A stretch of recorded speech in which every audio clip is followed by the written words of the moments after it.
Hi, everybody. Welcome to Career Live. It's been a while since we've been on the air. I stopped doing the lives right before Christmas. I took some time off. That was a welcome respite. And we're happy to be back. Realize we're going to have to build an audience all over again. That's just the nature of this beast. But we're going to try to be here every Friday at 10 a.m.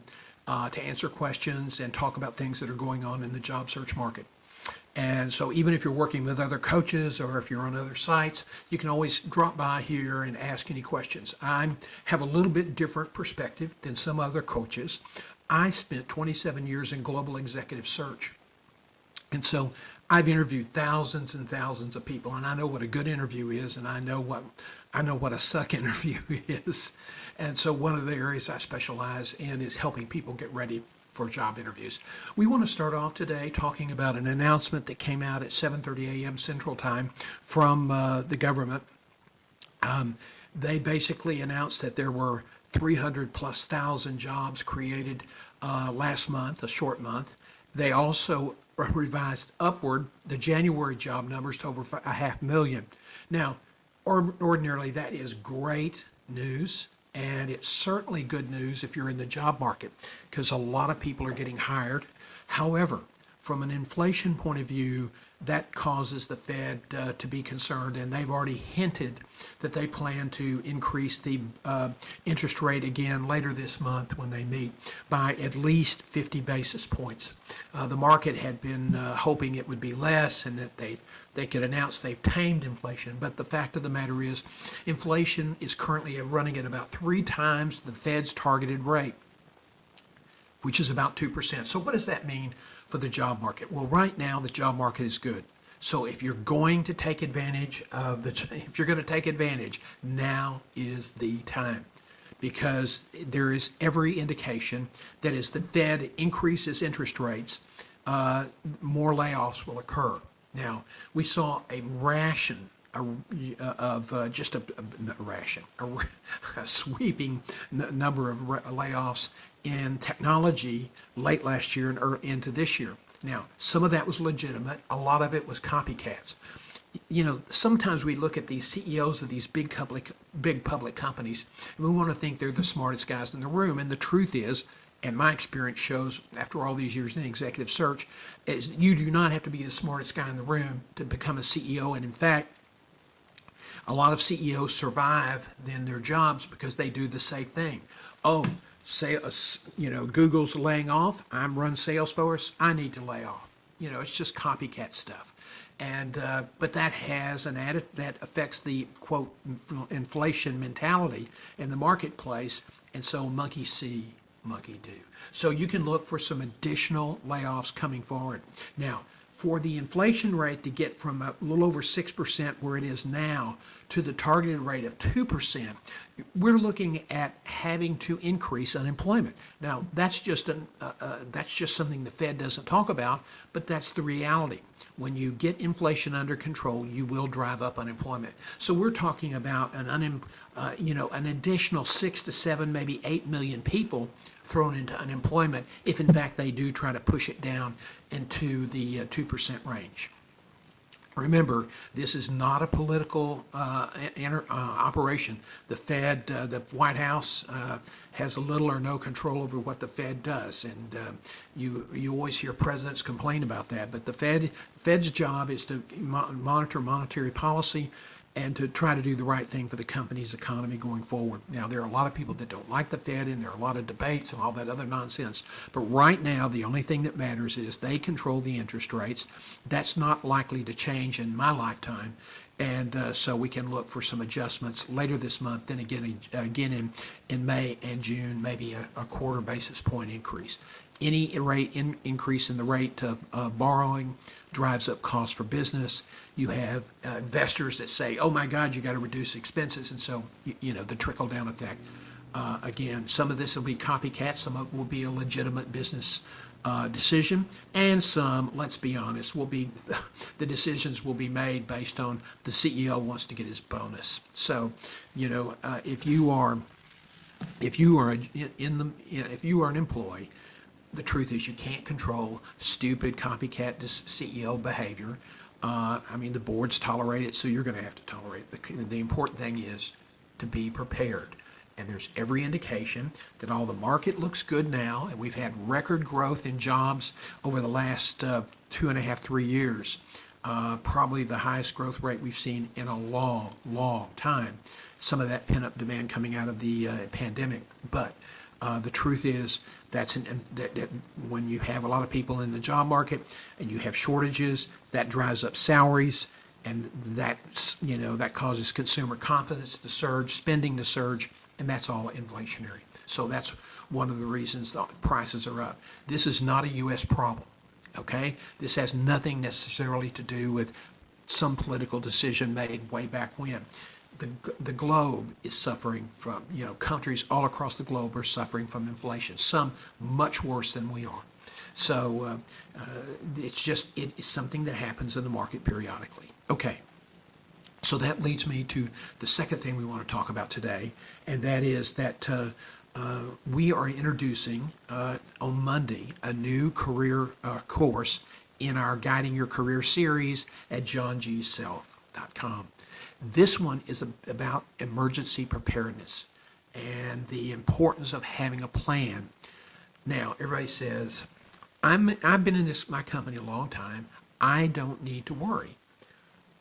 Hot flash, a lot of the people that were laid off by Salesforce, Google, and Microsoft, a lot of them were long-time employees. Some of them had been there 15, 18, 20 years.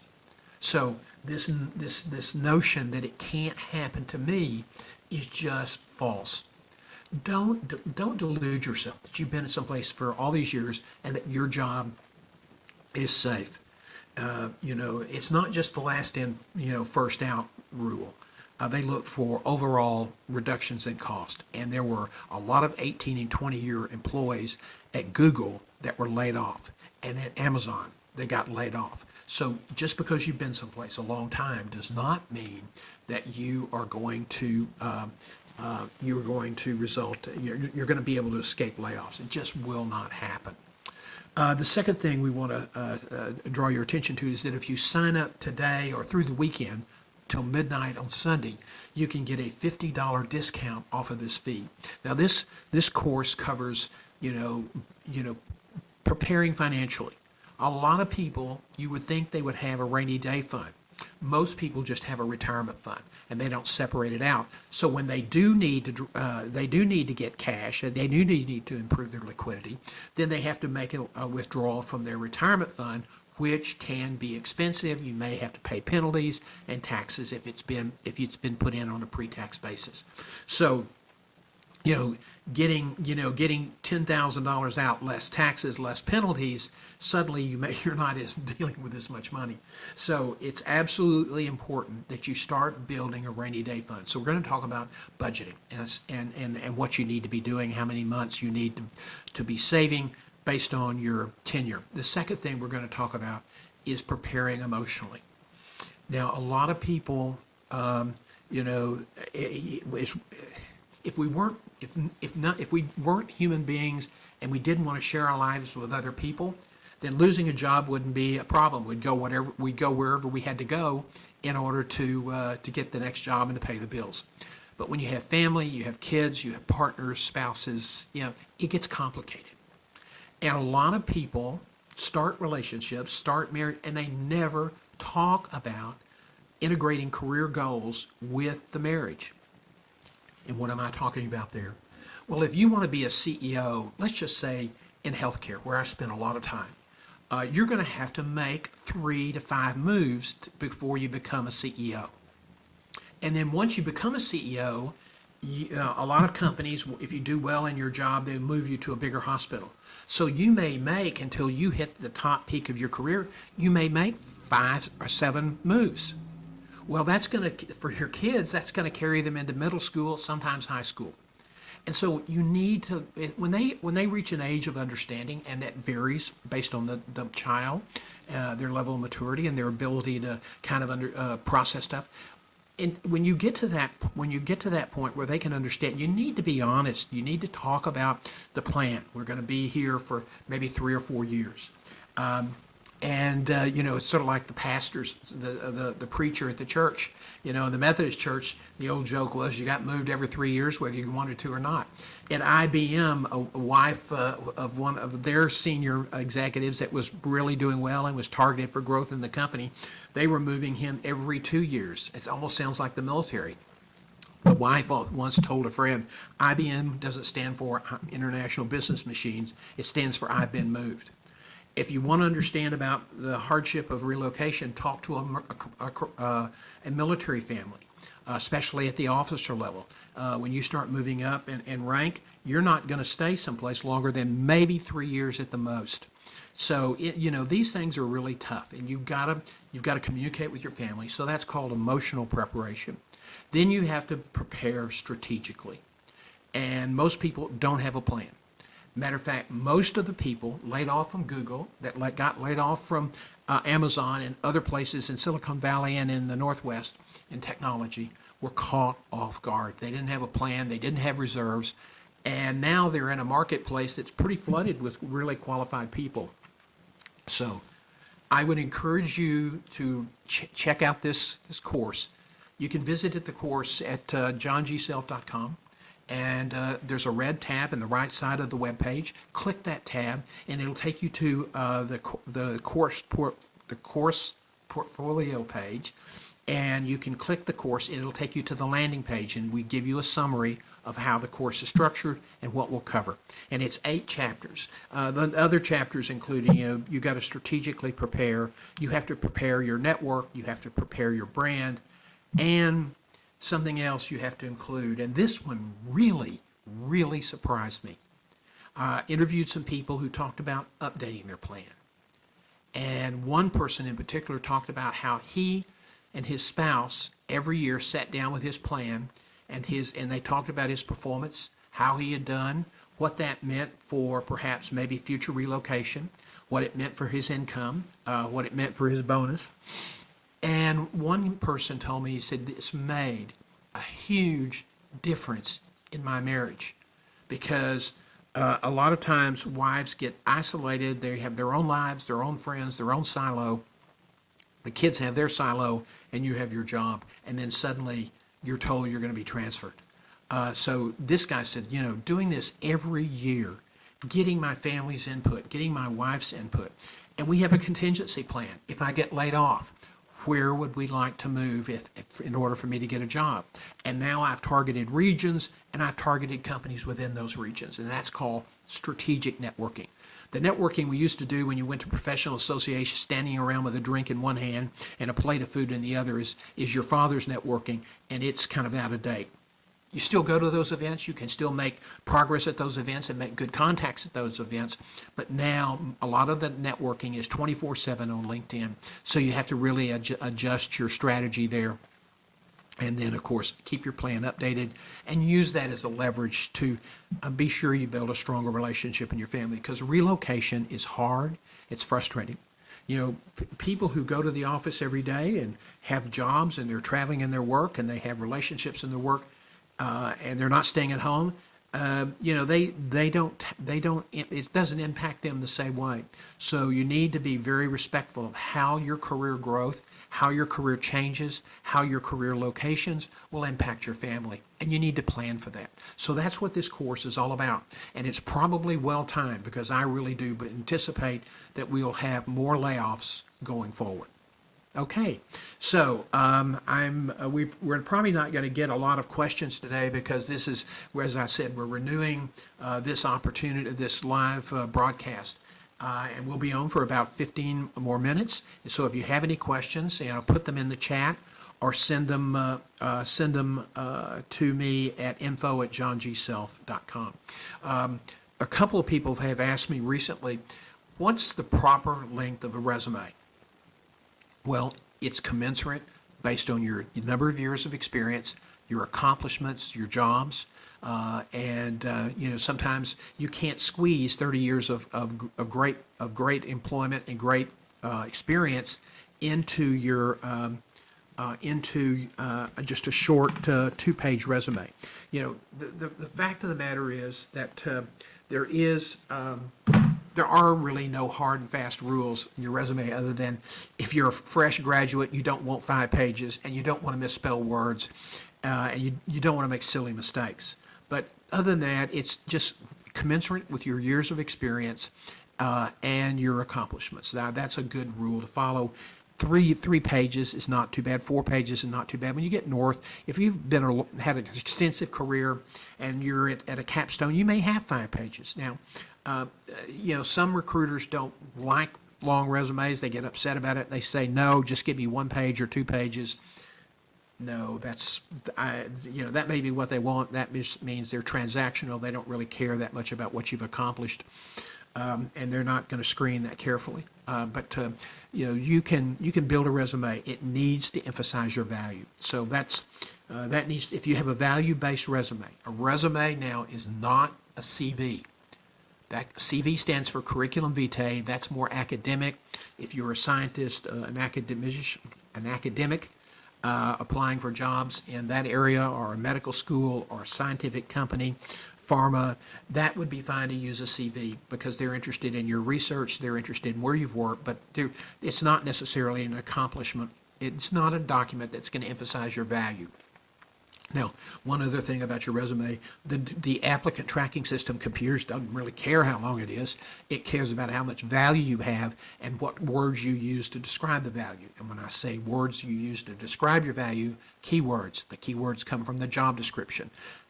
Generic resumes are not going to help you that much.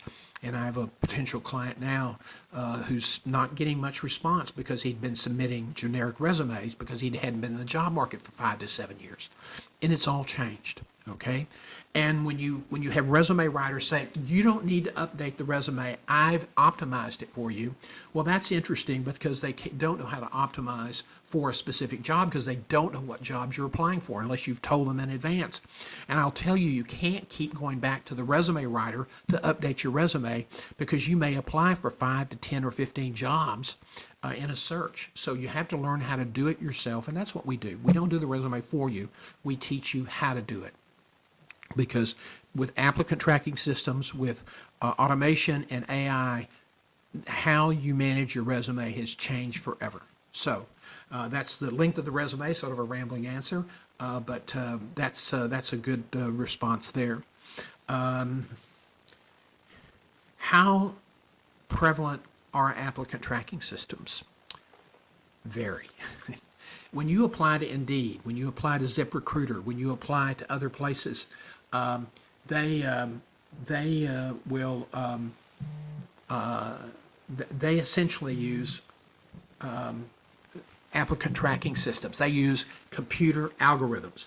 So when you submit for a job to Indeed or ZipRecruiter or any of those, they are looking at your resume, a computer scanning it, looking for keywords that were listed in the job description. If you don't use those, you won't hear anything, more than likely.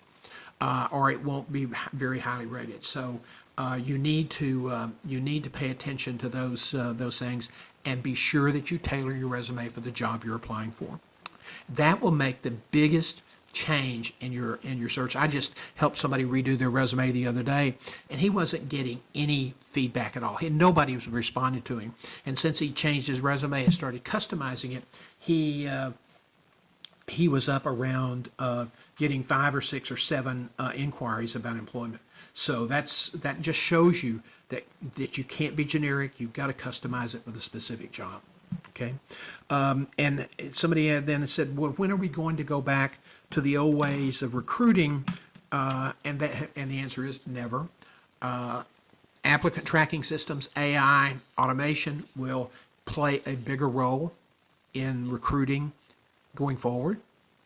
Matter of fact, now, if you are not on LinkedIn, you are becoming invisible fast. Let me tell you why. The AI systems now are expanding and upgrading, and a lot of systems, including ZipRecruiter and others, have scanning systems that go out and scan LinkedIn profiles by job title or a location. And within minutes, they can come back with hundreds, if not thousands, of potential applicants. And then you get a nice email from what appears to be a recruiter sending you a nice note. It's a computer with a recruiter's picture asking if you'd be interested in the job. And if you are interested, you must take a moment, customize your resume for that job using the keywords that you're picking up from the email and from the job summary, and resubmit it. Because if you don't, even though they've reached out to you, if the computer doesn't come back to them and say, John Self is a really great qualified person for this job based on our scan, then you won't get any follow-up contact. So even when you're contacted by online recruiters or automation through LinkedIn, you still have to customize your resume. And what you're seeing now is automation and AI is controlling sourcing and initial screening, and it will probably expand from there. So it's just a fact of life. Recruiting is never going to go back to the way it used to be. It is less human today than I ever thought it would be. Now, that also means that how you manage your career is changing.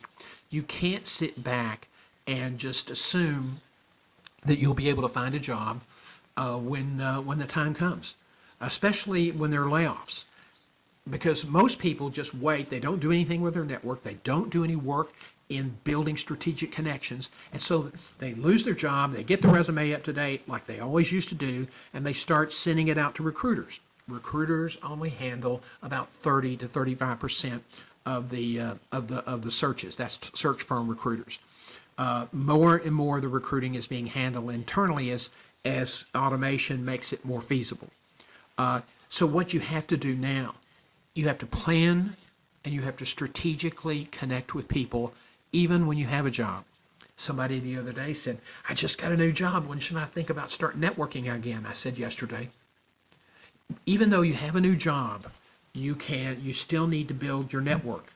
And if you think, oh, well, I don't want my new employer to know that I'm active on social media, well, gosh, that's just a fact of life today, and most employers understand it. But if you work for a Neanderthal organization, God bless, but you can always do what we call off-the-grid networking.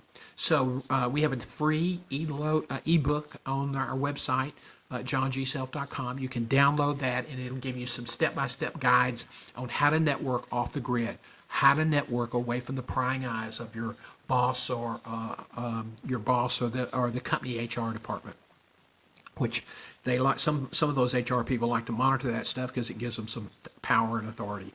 So anyway, there you go. We have a few more minutes left, about 5 more minutes. Let's see if I have any other questions that came in from before. References. When should I recruit my references? When you start your job search. And let me tell you why. First of all, you want to be able to screen your references to be sure you're getting the best people. I have seen some really qualified people, really excellent candidates that, did not do well in the search because they didn't really take good care of their references. And they had people that weren't where they were supposed to be. They didn't really know what the references were going to say. And sometimes the references were not negative, but they were, I think it's, there's an old expression that they were damning with faint praise. You want to be sure your references are all on board. So call them to say, hey, I'm in a job search. It's something I think I'm ready for my next step, or I got laid off, or I screwed up, I got fired, but I want to make this a learning experience. Share with me what you really liked about what I did for you. If it's a boss, share with me the things that you really thought were impressive that I accomplished. What did you not like about me? What do you think I need to work on? Knowing all that information helps you get prepared for the job interviews. And if they said, oh, well, you had a bad habit of doing X, Y, and Z, now you can prepare to throw that on the table with you in control of the answer to take that away as a negative issue. So those references can absolutely help you get prepared for your interviews. You want to recruit your resumes early on. Now, if you are a supervisor or a director, manager person, you can get 4 or 5 people in a reference pool, and that'll be enough. If you're a senior executive, you're going to go through multiple searches before you land the next better job. It's not to say that you're damaged goods, but a lot of people, they'll turn down jobs if they're not the right fit. So what you don't want to do is have your references get too many calls because it's called reference fatigue. And I can guarantee you they're not going to be as positive. They're not going to be negative, but they won't be as positive for you on the 7th call as they were on the first call. So keep your references informed how you're doing. Periodically send them an update. Here's what's going on in my job search. Somebody says, I don't want to do that because I'm really struggling. Keep them up to date. If they're not on your side, get new references. Quit trying to hide the fact that you're out of work. The more people that can help you, the more people that you reach out to and put into your network, the better chance you're going to have to rebound faster, much faster.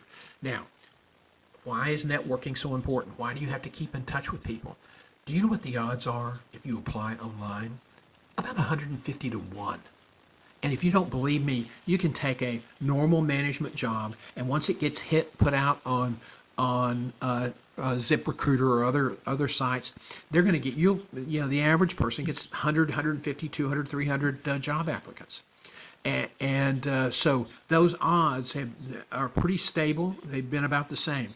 If you have a recruiter refer you, it's 32 to 1. If you get referred by somebody who is connected to the organization, it's 16 to 1. Now, that's probably the best odds you're going to get. So it's really helpful. The smart way to find a job, the smart way to find the best job, the smart way to find the best paying job is to build a network, harvest the network for market research and information, and have them make referrals for you. Now, contacts that you meet on LinkedIn are not necessarily going to help you. You have to make those contacts into relationships, and relationships are based on trust. And people don't refer other people for jobs unless they have trust. Okay? So let's see how we're doing on time. We've got about less than a minute left. I want to thank you for joining us today, and I hope you will check back with us next week when we go again. I know the viewership is pretty sad right now, but we will work on this and we'll do more promoting, and we'll try to, if there's a better time to meet, email me at john@johnGself.com and tell me what time works for you best. And until next week, I hope you have a great weekend. Watch for our information on our new course. It's up on the website now at johnGself.com. Later this afternoon, we'll be releasing our weekly funny quotes and photos, so watch for those as well. Take care and have a great weekend.